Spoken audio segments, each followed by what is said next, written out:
తప్పకుండా ఏదైతే 2014-19లో ఏ విధంగా పోరాటం చేసి 2019లో జిల్లాలో 10కి 10 సీట్లు వచ్చేదానికి ఎంపీలు కూడా అదేవిధంగా మళ్ళీ కూడా అందరం కలిసికట్టుగా వైఎస్ఆర్ కాంగ్రెస్ పార్టీని బలోపేతం చేసుకుంటూ మళ్ళీ అధికారంలోకి వచ్చే దిశగా కూడా తప్పకుండా కూడా ముందుకు వెళ్తాం.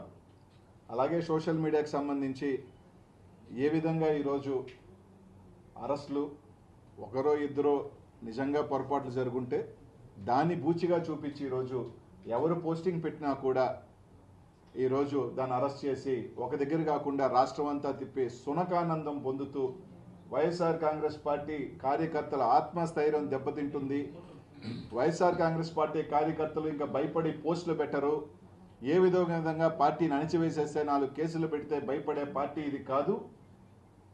ఎందుకంటే మా నాయకుడిని ఎన్ని రకాలుగా హింసించి